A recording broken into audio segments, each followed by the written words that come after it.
All right, so we're going to start the recording, and we're also going to let everyone in the room.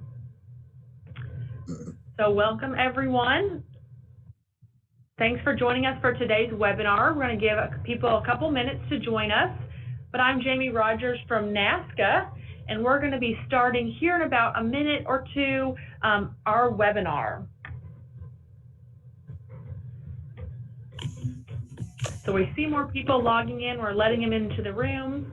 If you're just joining us, thanks so much. This is Jamie Rogers from NASCA. I'm the Deputy Director here at NASCA, and I'm going to go over a couple housekeeping here in a minute. But if you will make sure that your phone and your computer is on mute until we have questions, that'll really help us with some of the background noise. So my role here at NASCA is to oversee our programs, which includes our research, our education, and this webinar series.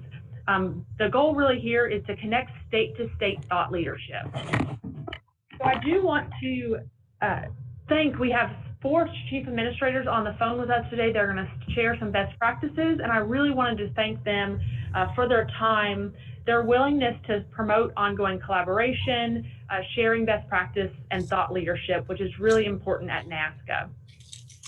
For those who are not NASCA members or maybe are in the facilities or different departments but are joining us today, I do want to let you know a little bit about NASCA. NASCA represents state chief administrators and their teams, and our mission is to strategically transform state government operations through the power of shared knowledge and thought leadership. And these webinars are an excellent way to connect people outside of in-person meetings. So just a little housekeeping for those who haven't joined a NASCA webinar before. If you could mute your phones and your computer, it'll help with that background noise. Our presenters do want this to be discussion-based, so we'll have some time at the end for questions. So feel free to write in the chat box to everyone to post a question, and we'll get to those questions at the end. And then if you're going to ask a question at the end, you can feel free to unmute yourself as well. The staff will be looking at those questions and taking note in order to ask them at the end. I do want to note that this is being recorded, and we are going to share this on the NASCA resource page. So if you want to share this with any of your team after this event, we are happy to share that. And what my role here today is to help with logistics, monitor questions, but we're really looking to our state leaders and our thought leaders from JLL for subject matter experts. So with that, I'm going to give the floor over to Herman Bowles, from the Vice Chairman of JLL, who has been a longtime member of NASCA. With that, Herman, the floor is yours. Thank you very much, Jamie, and welcome everyone on the webinar today. We're very, very happy to be a co-host and thought leader for this very, very exciting program. And what we've done today, hopefully, is put together a group of states and, more importantly, administrators who are at a special place in their journey in terms of achieving efficiency, cost savings for their states. We're starting with Iowa with Jim Kurtenbach. Jim is relatively new to his job, as well as in the journey that he is going on to look at ways to increase efficiency and operational expertise in the state of Iowa. Then we have Colorado as we continue along the continuum, where we have Cara Beach. Cara is actually has been involved in some outsourcing for a few years. She is actually in the process of going more from tactically just transactions to look at more of the planning and what her portfolio process is. And we have someone, if you could put your phone on mute, that would be helpful. Get a little feedback. And then from the state of Illinois, we have Janelle Ford, who is very new to the process, as she assigned a contract recently and looking at both facilities, I should say facilities management, in addition to transaction and leasing, as well as advisory work. And then, of course, the state of Tennessee with Christy Branscombe, they are far down the road with, we could say, 7 to 8 years, where they've been involved in FM outsourcing as well as advisory work. And to set the stage here, let's think about where we are in the cycle for being a state administrator. From a financial perspective, you not only have the federal budgets where there's less going to the states. Each of you in your states are doing things to make sure you don't have to raise your taxes in some way, or some states that don't have to pay taxes, other areas to save money. And there's also a deferred maintenance issue that we all have going on. So we've got to definitely be aware of that. And from the political perspective, we know in the state house, there's a little bit of partisanship going on in the nation now. And it's very important that you're able to align not only the executive branch, but the legislative branch in terms of trying to get things accomplished. And let's look at the societal changes that are going on. Many of you have aging workforces where there is going to definitely possibly be a cliff of retirements, which means that you must retain, attract, and recruit new employees. And with that comes the opportunity for what are your workplace strategies going to be? How are you going to do training and development? And all of that in terms of efficiency. How are you going to do it in such a way that you can make the best bang for the bucks that you have? So looking at everything from life cycle costs to change management, and many of your colleagues on this call have gone through major change management opportunities. So what are some of the elements that it takes to be successful to go through what I call an episodic change that it may take to get your state on the right track? Episodic meaning that this is something that you'll probably do once in your career, and you're looking at change management we talked about, and thinking of all the stakeholders that are involved in everything you do, from the executive and legislative branches we talked about before. You've got your employees, you certainly have the public, your partners, your suppliers, your vendors. So it's very important, and unions, let's not forget them, as you think about ways that you may want to do things. So willingness to be a change agent, that's what it takes. And as I mentioned before, we have a very, very experienced group of administrators that have donated their time today to help us going. So why don't we start with our first question, and we'll put those on the screen here. And Jim, since you're the newest one on the block, so to speak, what is your motivation for change as you look at the stakeholders that you're dealing with? And how do you want to be successful in what you're doing? Well, thank you, Herman, and my thanks to you and NASCA for sponsoring this webinar, and good afternoon, everybody. So for me, I've been in office for about 3.5 months now, so brand new. In Iowa, the Department of Administrative Services has HR, procurement, facilities, fleet. We run the broad gamut of a service department for all other state governments. So when the governor hired me, we have a governor who's in her first full term. She did 1 year as an interim, and her charge to me was to change the culture, to really focus on customer success, and that would be all of our employees and taxpayers in the state, improve transparency and drive efficiencies. So this discussion today really fits into the sweet spot of all three of them. So my motivations are, from the HR side, everybody knows that we have an evolving workforce. Iowa has about 2% unemployment. Right now it's very difficult to hire people, and when we do bring them in, we want to have a workplace. We want to have facilities and a work environment that they really want to serve in. And today we do not have that. Most of our facilities are vintage 1970s and 80s with very little upkeep, improvements, I should say, upkeep, but not improvements to the facilities. So the key stakeholders that I'm working with right now, we're very focused on the taxpayers. We're a smaller state. There's less than 3 million people in Iowa. The statewide elected officials are extremely engaged. We have both the Senate and the House, so 150 elected officials, in addition to the statewide elected, and then the state employees. So the employees themselves is a stakeholder that we really focus on. So with that, I think you have the framework of what I'm looking at, and I'll stop and pass it on to everyone else. That is great. Okay, well, Janelle, you're basically also new into your position, having started at the first of this year. So what is it that you're doing to look at to improve both costs and efficiency in the state of Illinois' portfolio? Sure. Well, again, I'd like to echo my thanks for NASCA and JLL for hosting this call. I think it's important for us to be able to have a platform to get together and to convene and share thoughts. I'm relatively new, started in January of this year.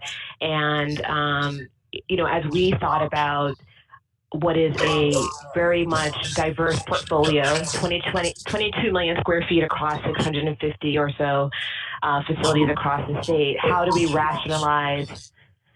I don't know if folks can hear me. How do we rationalize our portfolio is something that we looked at day one.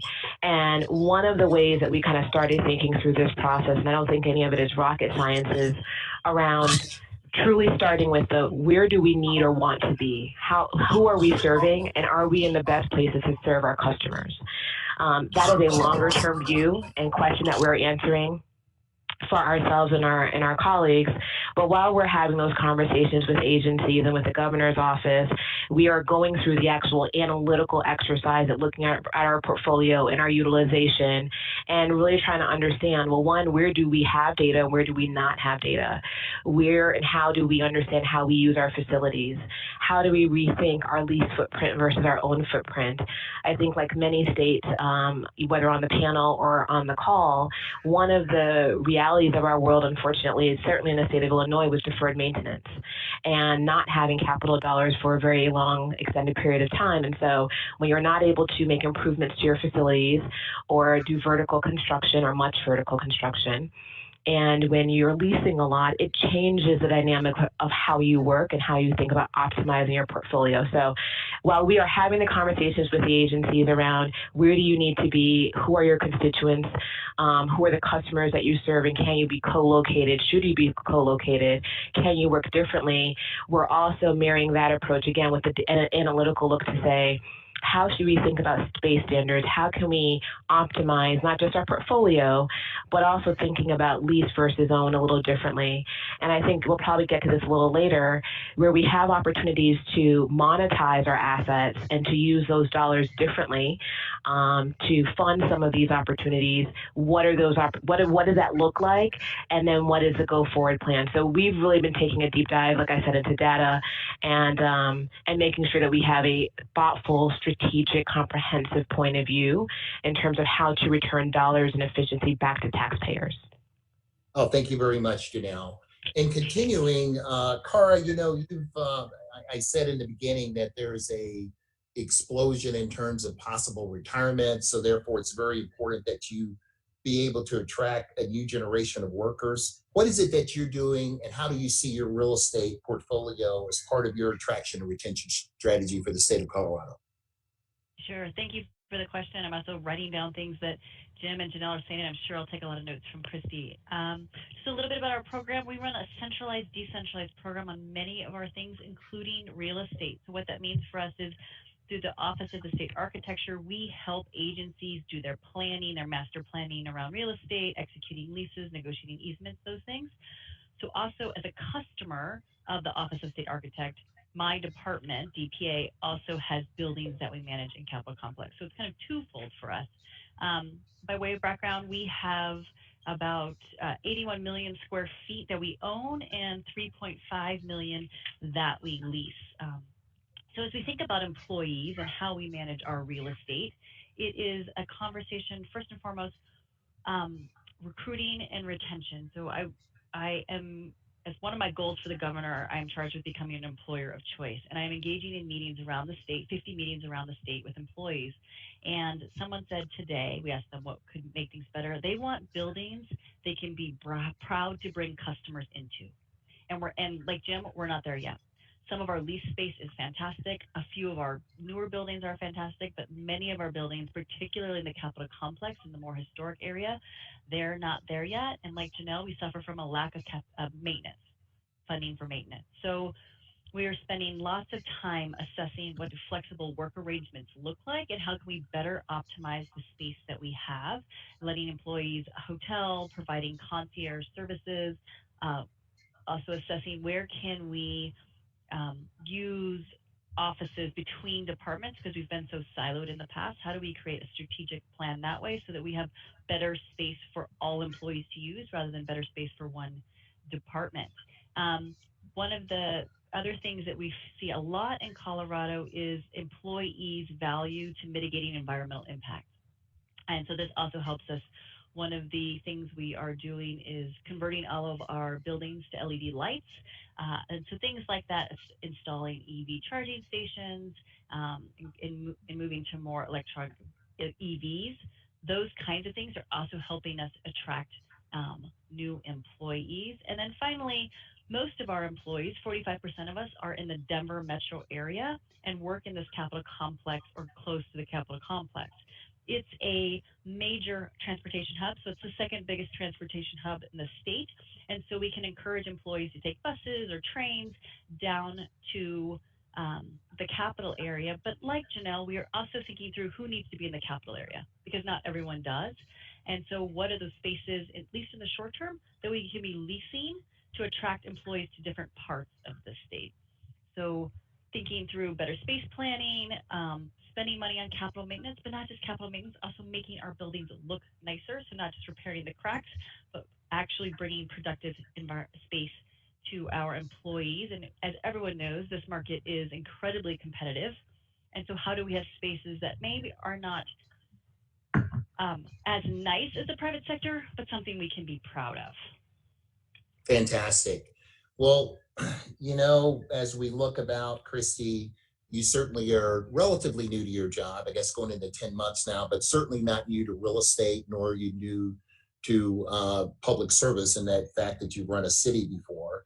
But as you look back, and everybody has heard about the Tennessee story, you know, you guys were one of the forefront, at the forefront of outsourcing your facility management services to JLL. And as you've come on board and look at that, can you share with the group, what are some of the challenges you face as you've talked with your colleagues? And what are some of the lessons learned that you can share with this group to help them as they perhaps go on this journey? Yeah, thanks, Herman, and thanks for allowing me some time to share more about the state of Tennessee. With challenges, there are a lot of lessons that have been learned. Some of these were learned before me, but they should be shared here. I think the first thing is you just have to have the right leadership. We had Governor Haslam here 8 years ago, and he came in with the mindset of understanding the value of professional facility management. He put into place a commissioner in the Department of General Services who was brought in as a real change agent. His name was Steve Cates. And Steve was from the private sector, and he understood the value of professional facility management. So I think that's what you need first and foremost. You have to have the support of the leadership. The other thing I would say is I think you have to get ahead of the media. And we handled this really well at times and not as well at other times. You have to have a clear message about your state facility management employees and how they're going to be handled regarding their jobs and their compensation during the transition. If these people don't feel safe, then they call the legislature, and their families do, their friends do, their fellow parishioners do, and so then the legislators start calling you. So I think you have to consider that. I think one other thing that we had tried to do, but I don't think it worked very well, is JLL is managing our facilities management and maintenance, and in that particular category are 3 different services. It's repairs and maintenance, janitorial, and grounds. And at one point, we actually offered the ability for our departments and agencies to select what service they wanted off that menu of services. And there were a few of those organizations that signed up, for example, for janitorial only. And we just did not see the savings there. It's also challenging, I think, for an organization when you outsource something like this to manage it appropriately. And I would just say, keep in mind, janitorial is probably the trickiest of all, just because it's hard to manage. It's also the one service that everyone sees and interacts with every single day. They may not understand what's behind the wall when there's an air filter that needs to be changed, but they certainly see when their office has not been vacuumed. And it's just a tight market all over. As Jim was speaking about Iowa earlier, we have the same situation in the state of Tennessee, and so janitorial is a tricky one. And I think the last thing I would say that's worked really well for us is we have our contractor with JLL. We had them actually as part of our team on the 24th floor in our tower here. And they work side by side. They communicate very closely and work together very closely. And so I think it's really been a seamless transition for us to move from handling all this facility maintenance in-house versus contracting it out because we all work together so closely. That is great. And Christy might even add that you've even outsourced your state capital. So your governor's office is actually handled by a third party. Is that correct? So Kate, say that again. I'm sorry. Sorry, that the capital is actually outsourced and managed by JLL as well. So, Absolutely. The state capital, all of our facilities are in one portfolio, which is all managed by General Services. All of those the facilities are contracted out. that is great. Well, Janelle, I know you've had the chance, and I know you met Christy early in your tenure. And again, her organization is a little farther down the road, and you're just into it. What are your initial impressions, and what feedback are you hearing from your customers from the strategic decision that the state of Illinois made? Sure. Well, first, I met Christy and her team via NAFCA, so I've got to thank NAFCA first for being able to allow us to connect the dot. I think similar to Christy's comments, I would echo, you've got to have leadership at the top. And for me and for her, it sounds like the top obviously means the governor, right? So Governor J.B. Pritzker was clear with me, I think it was my second weekend, that we have to do something about personnel, which we've obviously been working on, but also around our facilities. And for a lot of reasons, which you guys on the line I know get, I was very pleased that the team had been working towards what the relationship that we currently have in contract we currently have with JLL to accomplish as a means to that end. So what I would say is that while I signed the contract, I believe it was my second or third week in my role, and it was a lot. We've turned over buildings in our portfolio. I think we're up to 14 or 15 now. We started in about April, turning over facilities, and I think the last one went over to JLL last month. I would say the short answer is things are working well, right? It's too soon for us or for me to say that we have savings or that we know what we know yet. What I have heard anecdotally from my chief operating officer and her team, who obviously have property management under them, is that, the level of service is good. I mean, our hope was that it is, and I think the data in short order will bear this out, that the service that is provided to our customers, who in this case are our employees and our visitors, will actually improve, right? We are really trying to think differently about a service model that actually, one, hopefully saves money, but also increases the value proposition to folks who are actually using the building. And so I'd say initially, again, it's working. We turned over, 14 facilities, and everything from a shuttered correctional facility, a mental health facility / hospital, medical facility, and office space. And, I think it's going well. I think the one piece which, Christy kind of touched on, and it's always tricky, is exactly right, janitorial services.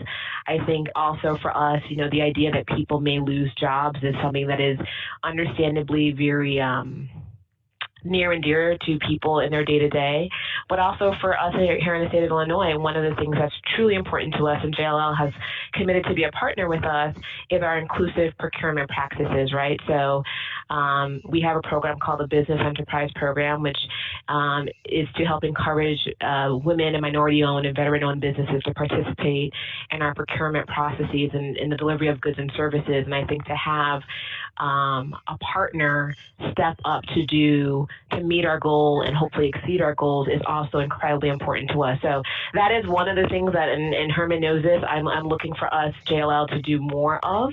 But I would say in the first few months of the program, things have been going pretty well. That is great. Thank you very much. Well, Jen, that actually there's a quote that where you stand determines where you set on the issues. And for you, having been a former legislature or on the other side and having to observe change, particularly in something as possibly visible as some of the things you're thinking about now, does this make your job easier or harder, having been on the other side? Well, thank you. And I'm sorry, it's just scribbling notes from Janelle there. I'm probably picking up more from this webinar than anybody.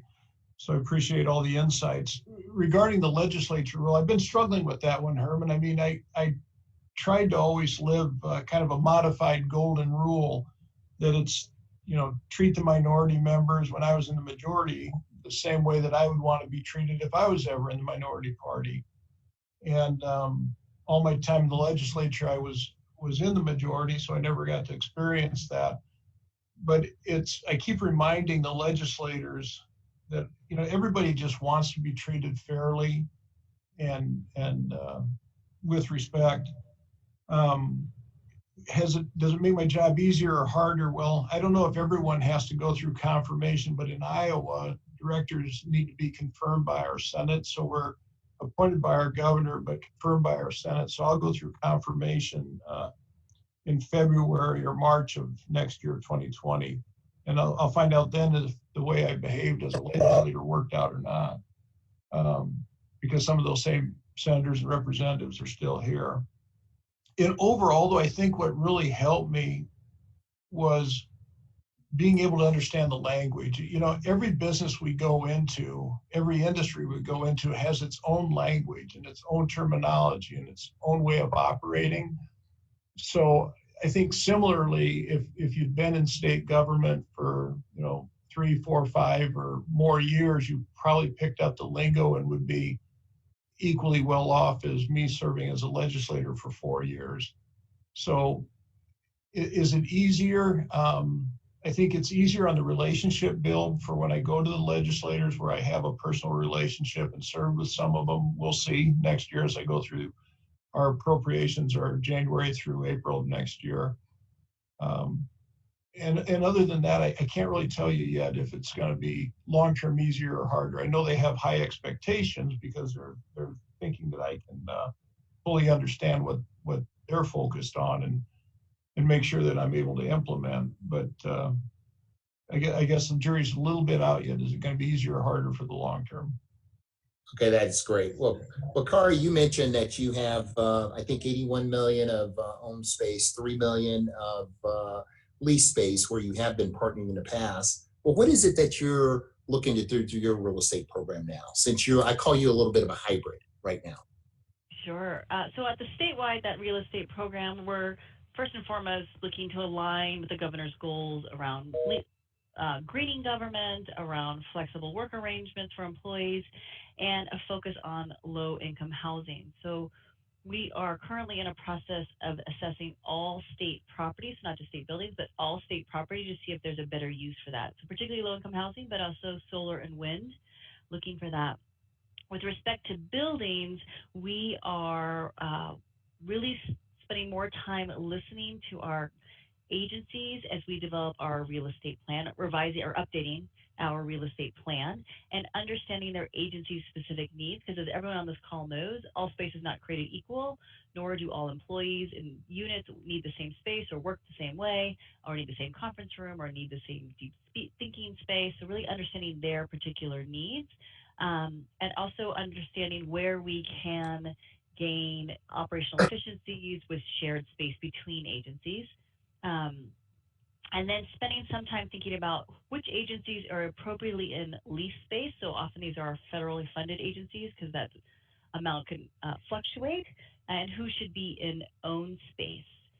With respect to capital complex, the buildings and capital complex that we manage, we are spending lots of time assessing the lease versus buying or building, lease versus buy versus build. And which agencies would be appropriate to move into that space? What would the timeline of that be? How do we use that new space to flex people out of existing buildings so we can upgrade those buildings? And the other priority for capital complex is looking for creative funding sources. So using energy performance contracts and the money we save, being able to retain that to put into improvements, as well as looking at rolling forward our utility lines for energy efficient processes. So at the statewide level, really listening to customers and aligning that plan to the governor's goals, and the capital complex, assessing lease buy build and creative funding sources. That is great. Well, Janelle, you know, from visiting Christie, she shared with you some of the things she had done to entice state agencies to actually get out of some of those lease spaces. And you know, the rule in real estate, if you're going to be in something or business long term, it's better to buy on it. And if you think that use is going to change over time, a lease is totally appropriate to give you the flexibility. So what is it that you're doing to entice state agencies to perhaps get in state-owned buildings versus going out for those leases? Well, I will defer to Christy, of course, on some of the tactics and some of the enticements she was able to offer to her colleagues, because they're certainly not, they make sense, but they're not things that, quite frankly, right now are in our toolkit. We're starting a little bit further behind, if you will. And so for us, I think that, we've been looking at it in two or three different ways. The first has really been opportunistic, right? So when a lease is up now for reconsideration or review, we're having conversations with the agencies about their portfolio. That had not been done in the last X amount of years. And so just even having that conversation is allowing us to be able to one, understand their business better. I think one of the themes that folks hopefully have been hearing throughout this call today is about the customer, right? Where do we need to be? Who are we serving? And are we in the right locations, right? So those are some of the questions that we're able to ask and get a better understanding of at that time. And then quite frankly, for us, now that we do have some capital funds available to us, as we're able to improve buildings that quite frankly, it goes beyond just a place where you're proud to work. We just had some buildings that were in serious need of repair. Once we're able to go in and do that first pass of repair, but also really think about how to make the workspace more functional, how to optimize our footprint. We have a lot of dead space. Our space standards are all out of whack, and making the space more functional. What we have found, and again, relatively, I'm new enrolled and my COO was relatively new enrolled. She joined me from the city of Chicago. As a customer has a better experience, that's part of your calling card. There's more trust. You work with one agency, another agency sees and hears how that experience has gone. And while it's opportunistic, it allows for that next conversation to take place in a different way. And so the switch from lease to own, I think obviously has a lot to do with your portfolio, as kind of Cara mentioned, and all the reasons why you need to be in place A versus place B. But from our perspective, one of the limiting factors has been the condition of our buildings. The last piece, or the second way that we kind of think about it, is, where do we have strategic opportunities? And so whether we're bringing a building that was formerly decommissioned online, that's a strategic opportunity for us to look at a state-owned building and think about its future and its possibilities and who could be co-located in that space. And a similar example would be the Thompson Center in downtown Chicago. It's, 1.2 million square feet in the city center. It's one square city block, a 16-story office space building with an atrium. And the question for us is, this is an asset in our portfolio, right? And as we think about selling it and realizing dollars for that asset, how do we then think about relocating staff to different places? And so that's a strategic opportunity for us to think about, as Christy mentioned, whether you buy or build or lease, what that mix looks like. But our hope is that for a lot of our colleagues and for a lot of our legislators, we've only ever talked about lease in the last few years because of dollars. And if some of our business models aren't changing, our locations aren't changing, we'll be in Springfield, we'll be in Chicago, we are hoping to get to a point where we can perhaps look at the owned conversation a little differently and investing in those buildings and moving folks back into those kinds of spaces, which is not something that we've done in the last few years. So for us, again, it's opportunistic. It's been a little strategic, but I would say the third angle that we use is the customer experience. You can't force, you can, I guess, force people to move. But as we think about our dual role as employers, we are the employment arm of the state, I have to think about employee satisfaction as well. And so, people are happier when things happen with them and they're part of the process and they can see the value as opposed to things happening to them. And so those have been kind of the three levers or the three lenses that we've used to have a different conversation than has been had in the past. Okay. Well, Jim, process and tradition becomes de facto law in organizations, particularly public organizations. But as you're looking at your vision for your portfolio, are there any legislative changes that you need? And if so, how are you pursuing? Thank you. And yes, there are legislative changes that I think we will need. So in our capital complex, I'm sure it's similar to all the other states. Right now, we own, as a state, we own the bulk of the property. It's paid off, and we're working on major maintenance and routine maintenance issues. but at the same time, if we want to move forward and create a current state-of-the-art facility and rebuild the facilities we have, I only have three choices. I can ask the legislature for appropriations for millions, virtually millions of dollars a year, tens of millions. You know, I could go out and try and do bonding, which means the state would have debt capacity and have to repay debt over the long term, which is expensive. Or I can look for the third option, which is a public-private partnership. And so the question that I've been trying to talk to our legislators and leaders around Iowa on is, you know, can we move towards a sale, improvement, and leaseback arrangement where we can get the facilities improved in exchange for a long-term lease arrangement with a buyback option at some future date? I think that might help us balance a little bit with the new appropriations, right? So money's tight, it's not going to get any more available.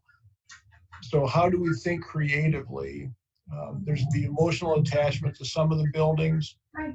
So can we do a sale and lease back, have the buildings improved, and then still buy them back at a future date? That will require legislative change for that path. Okay, great. Well, Christy, you know, again, everybody's talking about the state of Tennessee, and we've talked about the fact that you outsource your facility management, but that certainly, you know, takes care of some of the supply and issues, but demand issues as we look at alternative workplace strategy, right? That's a buzzword in the corporate sector. I love you. That experience.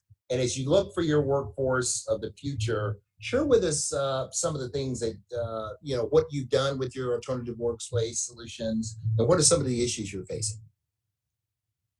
Sure. So just to tell you a little bit about AWS to begin with, it has been a game changer for our state. It really is a way to work that's designed to support the staff to be the most productive that they can possibly be in their work duties. And so what it is it offers three different options for how you work. You can work mobile. You can use free address where you do not have a dedicated office, but just more like landing space or touchdown space. Or you can work from home. The leadership of one of the departments or agencies has to go through a cultural change and take training classes to understand what that really means and to determine which positions can fit into which category that I just mentioned. Real estate, the real estate part of AWS really comes after all the cultural implementation change happens. And the staff really have to learn how to work when people are not in the office each day. And it focuses on how to schedule meetings, maintain relationships, how to communicate work duties, how to function in a work environment where the staff is mobile or works from home, and that's the cultural piece. And this has been a huge impact on our state. The biggest benefits for us have, of course, been real estate savings. For every agency or department that's employed AWS, they've reduced their footprint by 30 to 40%. So that's been a huge savings in real estate. It's also caused us to embark on our next big venture, which is a real estate master plan, because we do have empty space now that we need to consider what we're going to do with. And similar to what Janelle was saying, you know, we're in a downtown area that's growing dramatically. And so these properties that we're sitting on right now are valuable properties. I think the other thing to mention is just AWS has been very important for us in retention and recruitment of employees. I heard someone say earlier that they want to make their state the employer of choice, and we certainly want that for the state of Tennessee. And millennials and Gen Zers are really interested in flexibility, and we're really interested in attracting the brightest and the best. And AWS truly gives us a competitive advantage. These particular work groups really appreciate the flexibility that AWS provides them. Culturally, I think it's challenging a little bit because managers have to learn to think about work outcomes and how to achieve work outcomes. So micromanagers, frankly, really struggle with AWS. And the other place we'll see that happen is middle management. Middle managers sometimes do not have all the fully developed leadership skills that they maybe should have or need to have if they're going to grow. And what happens is that they realize they really have to get involved with their team members, and they just can't assume because they're sitting in a cubicle or sitting in an office somewhere at their desk that they're doing something, because I think we all know that that's not necessarily the case, that they're actually being productive during those times. So it requires mid-managers and those who are micromanagers to really, again, have that cultural change of how they manage people. And I think the last thing I think that's important to mention is that if you are going to employ this, and Janelle did come down from Chicago or from Illinois, I should say, to look at how we support our AWS initiative, you have to have good technology. It's a key factor. People have to know how to work from different locations. They have to be able to access all their records and files and work processes that are electronic, and then be able to communicate. And everyone has to be able to communicate across the enterprise on technology that's functioning properly. So AWS has been a huge game changer, as I said, and what we're seeing now is more and more across the state are wanting to employ this strategy. And it's been different in different departments. Some departments have completely implemented AWS, some have partially implemented AWS, but we, in fact, had a meeting about it today. It's kind of like AWS 2.0. We're trying to figure out what the next steps are, but we do believe over the next couple of years we'll probably have close to full implementation of our departments across the state. And just since we implemented AWS, we've saved 1 million square feet as an example of what it can do to your real estate. So I highly recommend it. It's been a very effective tool for us. All right, Janelle, and I know you're looking at some of these items as well, and you already mentioned a little on this next question, particularly with the Thompson Center. Very valuable piece of real estate you have there right in the middle of the city in downtown Chicago. So what is it that you're looking at in terms of redeploying the capital that you could possibly get if a transaction occurs there?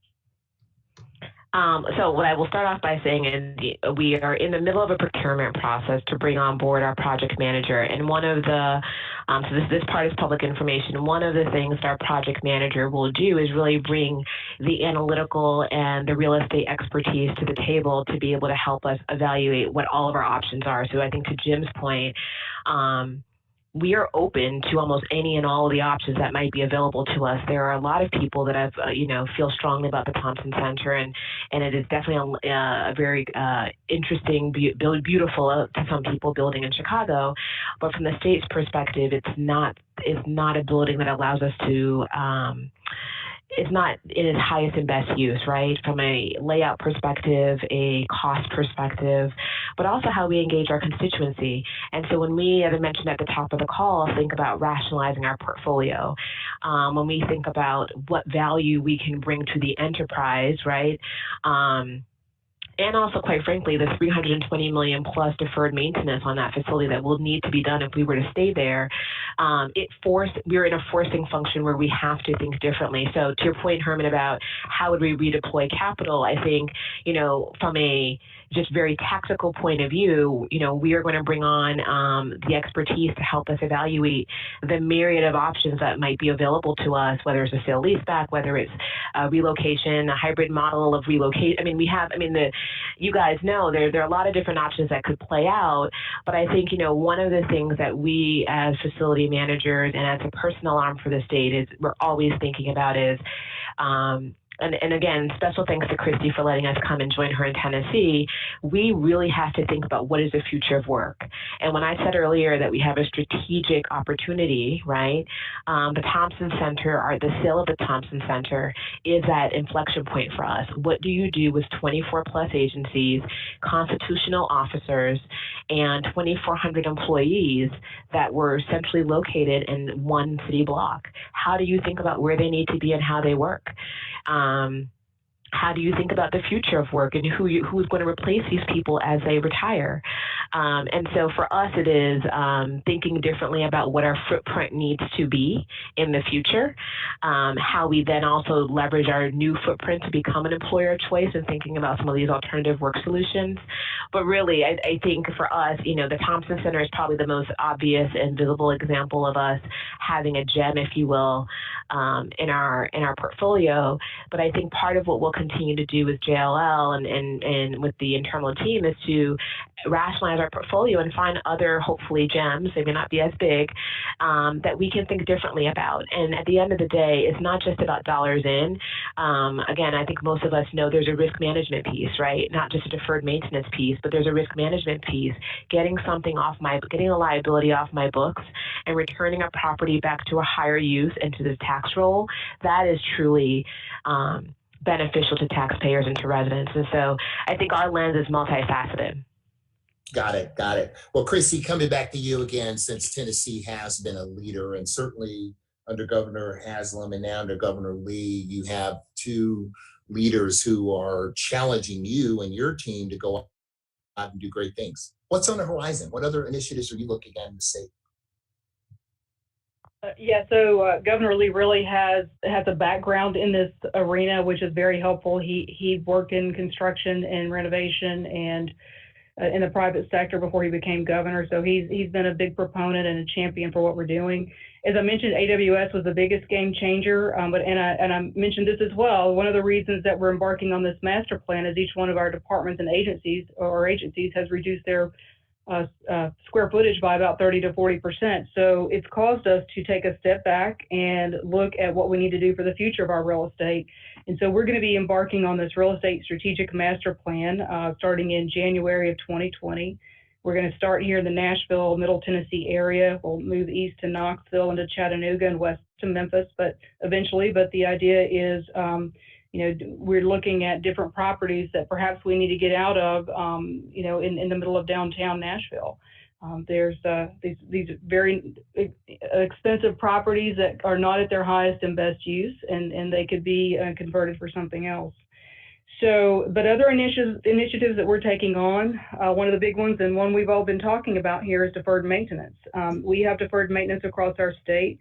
We have about 10 million square feet that we are pretty well educated about when it comes to the value of the deferred maintenance, but there's about another 35 million and actually more in higher education that we're not very knowledgeable about the value of the deferred maintenance. So we're going to be starting that in December. And the goal here is, of course, just to, first of all, quantify the value of the deferred maintenance, and then secondly, to get the legislature's attention and everyone else's attention on this, because we do, and we feel very fortunate that we do invest in our deferred maintenance. We get some amount of funding every year out of the budget to address our deferred maintenance, but frankly, we know it's not enough, and we know that our deferred maintenance value is probably larger than people realize or understand. So we're going to be doing that. It's going to be a long process, and we actually have worked out a system with JLL where you guys are going to be helping us kick that off with each one of our departments and agencies.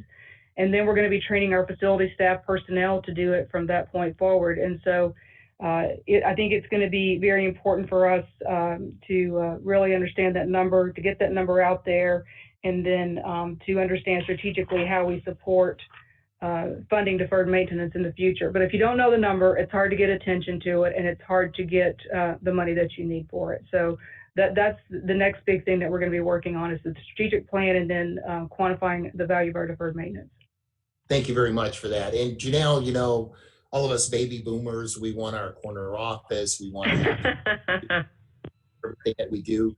But obviously, the new generation is a little different. So how are you evaluating your space allocation standards and process as you look at alternative workplace strategies? Christy and her team, again, they had some great ideas that we are definitely doing a deeper dive into. I'd say, we're starting off internally by looking at best practices.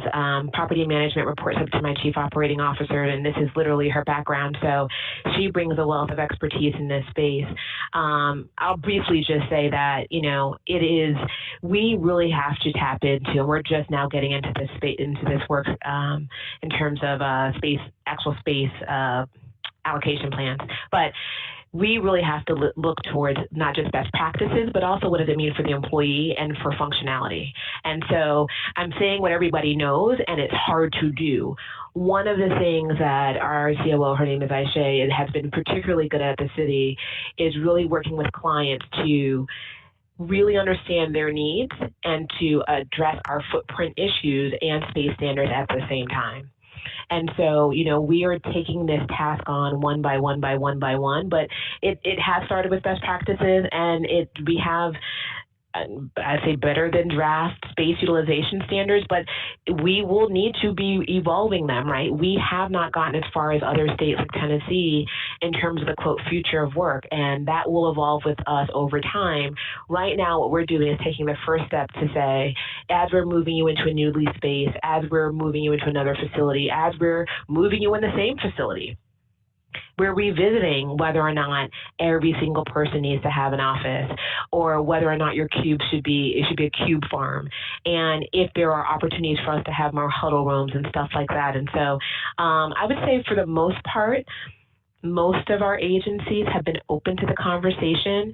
I think a lot of our agencies are realizing that this is what is happening. The future of work is coming. And so they're willing to tiptoe with us wade with us into the water, if you will. But we're really starting, like I said, in the beginning stages of and it will be a phased approach for us. We're not as far along as some others, but it is not everyone's getting an office, right? We've got to change some of these norms. Not everyone has an 8x8 cube or a 10x10 cube. Circulation looks different. Huddle rooms look different. And so getting buy-in early on has been part of, I think, the key to our initial success. And then going forward, I think it'll be a lot of education that will be necessary to get agencies on board for when they do move into a space with, to Christy's point, a 30%, reduction maybe in square footage. Okay, that is fantastic. So if the panelists could get ready, this is a little off script, but I'm going to ask each of you after I ask Christy the last question. And those of you in the audience, you'll have the opportunity to ask questions as well. We're going to have about 10 minutes left here. But each of you get together, and I'm going to come back to you and give one nugget of advice that you would give your peers in terms of the journey that you're about to embark on or the journey that you've been on.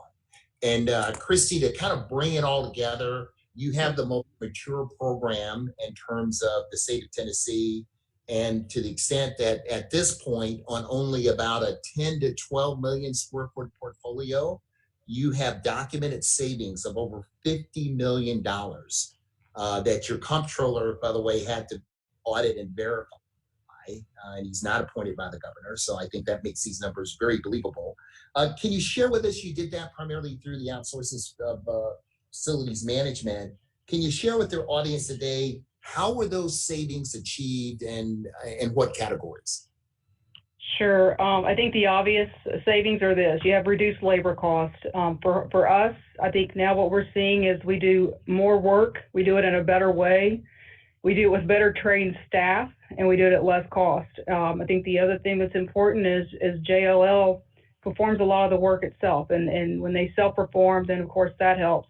I think in the past, the state simply made a phone call. If we needed electrical work in a building, we certainly didn't want our $9, $10 an hour facility maintenance staff here doing that kind of electrical work. So everything was outsourced. So if you get the pushback on outsourcing, we were already doing this just in a different way, and we're paying more for it. So we do a better job with better trained staff than what the state did, frankly. Also, strategically sourcing of services and parts and items provides for better contract pricing, and we get the benefit of that. And of course, all the work we're doing, we're experiencing reduced energy costs because so many of the things that we are doing are energy saving measures when we do our deferred maintenance or just when we do work in our buildings. The other thing that we've noticed is the preventative maintenance program that we have gained, which I don't feel like we really had one, frankly, when it was just the state doing this for ourselves. The preventative maintenance program is extending the life of equipment that we have all across the state. And when I say all across the state, I mean east absolutely to west, not just in Middle Tennessee. We now have real data to know when repairs and replacements should be done. That certainly helps with budgeting and planning. So there's been savings there. We're not just running something to failure. We're making sure we're staying on it and again, performing for preventative maintenance. I think the biggest surprise for us is not really the categories of savings, but truly what you just said, Herman, just the amount of money that we've been able to save. We have a trained facility maintenance staff. We have a work order system now that functions the way it should. We have a preventative maintenance system with regular inspections. We have data that helps us manage and run an efficient program. And on top of all that, and this is true, we have a 95% customer satisfaction rate. All the while, we're driving down the cost at the same time. So it has just been a win-win-win all the way around for us. And just frankly, I'm very, very grateful for the relationship we have with JLL because we wouldn't be here otherwise, I'm sure. So huge amount of savings in the last 5 years, as Herman said, about $50 million, all documented. And have a lot happier employees and a lot better run facilities. Fantastic. And I can tell you on behalf of JLL, you guys have been a fantastic partner, and we're looking forward to even finding you more. So before we go out and open this up for questions, Jim, we're going to start with you, and then Cara, and then Janelle, and then come back again to Christy. What's the one nugget of advice that you would give your colleagues who are on the line right now? Just one golden nugget for them to take home. Jim? Sure, thank you. And thanks to everyone for joining us today. In general, on large projects, since I can't really comment on all of our real estate, I would say number one is communication. And a little acronym I'll leave you with is WOVE, W-O-V-E. It's the written, the oral, the I think it's visual, and the electronic communication. So trying to weave all the different types of communication together, because people do not learn just by speaking to them or sending an email. You really have to get all of the communication integrated. That's great. We've got a new acronym to go with us now. Whoa, I'm gonna try that on my wife tonight. Okay, Cara. Yeah, mine's similar to Jim's, and I don't know if it's a gold nugget for people as well as a reminder to myself, but change management in these processes cannot be underestimated. No one, they might not like their office, but you try to move them out of their office, and then they really like their office, right? And so how are we listening to customers? How are we bringing them along? How are we helping them understand when we're making decisions, how we're making decisions, and why we're making decisions is critically important in these master plans and then executing on the master plans. Thank you very much. Janelle. I would echo literally everything that my colleagues just said. I think that the customer experience, of course, drives a lot of it. The one piece that we struggle with that I think folks, I mean, isn't maybe even understated, is you need data. Change management is important, and everything else, everyone else said is important. But for us, being able to prove the savings, to prove the value, to speak to different people's currencies, if you will, has allowed us to have a different discussion around what is the right thing to do and how far are we willing to go to accomplish, whether it's savings or better workspaces or what have you. And so there's always a cost benefit analysis that requires a cost piece to be there as well as the benefit. And if you don't have the data, you can't really do the math. So for some of y'all, you're in better places than we are, but that is absolutely something that if you don't have in a good place, I'd encourage you guys to, like we are, trying to get to a better place with our data. Very good. Christy? Well, I think Janelle and Illinois has taken this approach, and I would certainly advise it. And that's just strategize. Think about all this ahead of time. Think about the pitfalls you're going to face. Think about all the things that we've talked about today, the challenges we've talked about today, and make a plan ahead of time for how you're going to address all those challenges and how you're going to try to work your way through those. But if you can give yourself plenty of time to strategize and consider all the things that are going to be problems and how you can address them ahead of time versus jumping out too far ahead of yourself, I think that will be very helpful. Thank you very much. Jamie, do we have any time for questions, or we have about 2 minutes, so I didn't know if anyone on the line have a quick question for our group. And I've got one in the chat box waiting, but I do want to open it up if there's anyone on the call that has a really burning question before I have the chat box.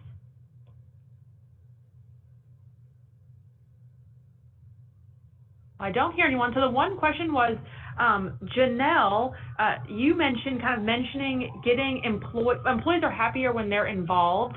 Is there a way how you have made employees involved? How have you involved them in the process of the discussion? Thanks. Well, first of all, thank you guys for the hosting, and thank you for the question.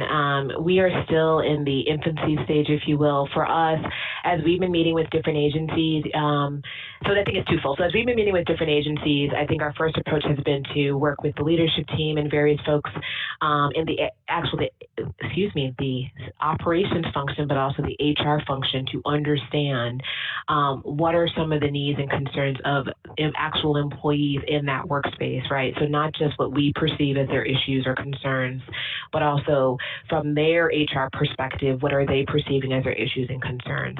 Having worked with Aisha in the past at the City of Chicago, whether it's focus groups, whether it's multiple focus groups or surveys, which is also part of what we're doing as well, she would use that as part of the programmatic study to kick off the design phase for whatever project she was working on. So for some agencies, we reach at different parts of the organization to have those conversations. But I think where we've been most successful in where we are right now has really been with involving the HR function, right? They're the folks that get the nasty emails or the calls or the upset people who are like, well, why is this happening to me? And so having those conversations and getting that real-time feedback before we make changes has been helpful. But I suspect as we move forward with the master planning for JRTC, we will do more focus groups and more surveys of the employee base more generally to get a deeper understanding of what are their concerns and what are their needs above and beyond what we're hearing, not just from the operational people or from the personnel or HR folks. That is great. Thank you. Are you Yeah. Herman, do you have a last thought? Yes, I do. My last thought is I want to give a great shout out and thanks to Jim from Iowa, Cara from the state of Colorado, Janelle from Illinois, Christy from Tennessee. And we all know that these things don't happen by accident. So there's a lot of behind the scenes work. I'd like to thank my colleague Bob Hunt at JLL, who helped pull the program together, and obviously the NASCA team, and really heavy lifting on the JLL side was done by Eileen Von Meyer and my colleague Linda Swain. So I want to thank them all. So thank everyone for participating here. And Jamie, I'm going to turn it back over to you to close out. Yeah, we echo everything. Thank you so much to both the JLL team and our 4 state COs who have spoken on this call. Really, that's what NASCA is about, is sharing thought leadership and getting great people together. So I do want to thank you guys so much. This was recorded, and we are going to post that in our resource library. So something will go out in the next couple of days with a link to the recording. I also want to highlight we have our next webinar in our series coming up next month. This one will focus on risk management. So we did a lot of research over the last couple of months, and state members saw some of this research at Institute, and so we will be doing a webinar in addition to those people who are not able to see some of this research at Institute. So with that, I want to thank you guys all so much here from NASCA headquarters. Have a great day. Bye-bye. Thank you. Bye. Thank you.